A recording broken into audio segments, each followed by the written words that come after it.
Welcome to the danger zone. Hey y'all, and welcome back.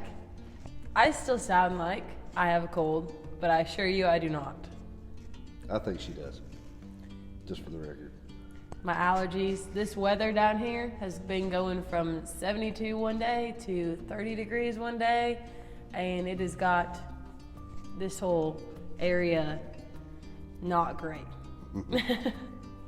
So we have a load of roofing material in, and we've been trying to put it on the roof, but the wind has not stopped blowing since we brought it in here.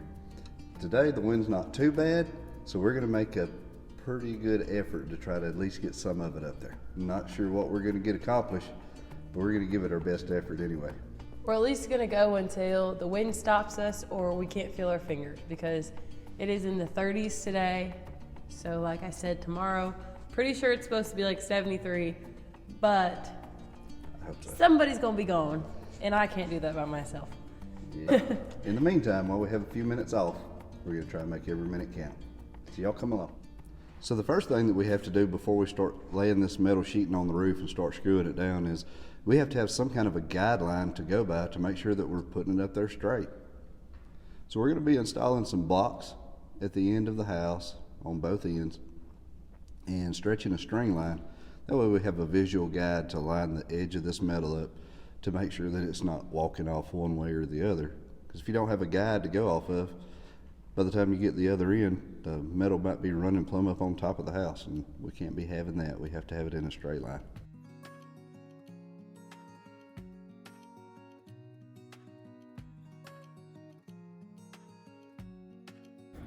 Well, you see, we reuse our string around here, and I believe the last time we used this string was to do the forms of the house. So this is probably 40 foot right here, which is probably the short side of the house, and it is not long enough. So we're just gonna tie a little knot in here. What kind of knot is that? Is that a Gilligan hitch? That's a a knot. double slip. I forgot to tie Hooey. that knot first. This is a loop-de-loop. Go back through your loop twice around the first string, back underneath the second one, wrap it around twice, tap your heels together 3 times, and voila. What you have there, I believe, is a hatchet knot. Whenever we go to untie it, you have to have a hatchet to get it loose. Sounds about right. I believe that metal, by the time we get it put on the roof, that's going to take care of that little air gap that we have between the fifth wheel and the house.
So before we get started today, to continue putting the metal up on the roof, we are going to measure from the bottom of the roof, I'll show you in just a second, Jim's doing it right now, to the tin, and then from the top of the roof to the tin, just to make sure that our measurements are about the same. That way we're not shifting the metal one way too much.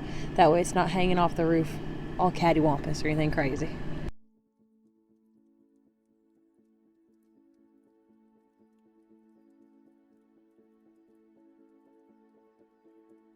43 foot 10.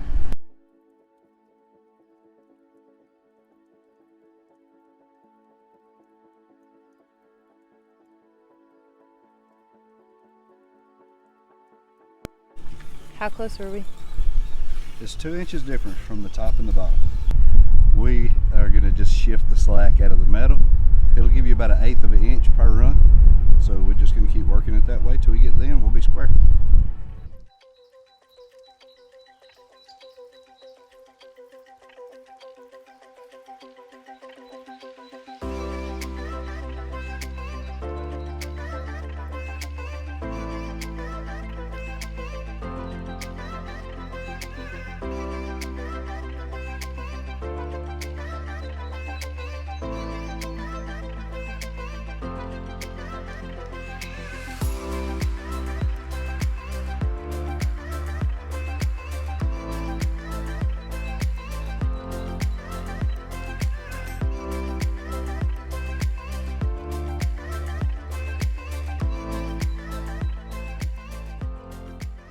We bet y'all have noticed that we aren't wearing our typical shoe attire.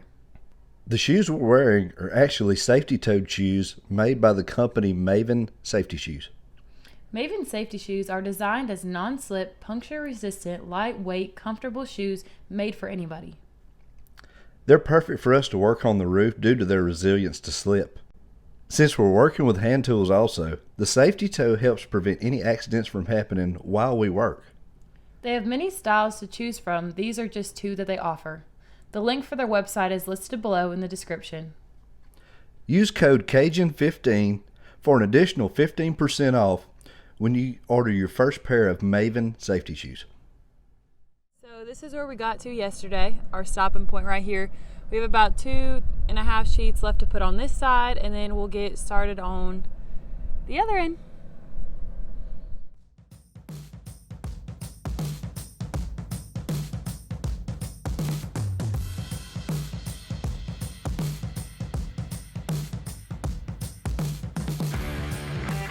This is how close we ended up getting to the camper. Enough where Jim can sit on it and work on it. It's just a little tiny gap through there. We'll definitely have to move the camper before we put the gutters on. Definitely.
Okay, so we got to a stopping point with the metal. We actually ran out of what we have right now.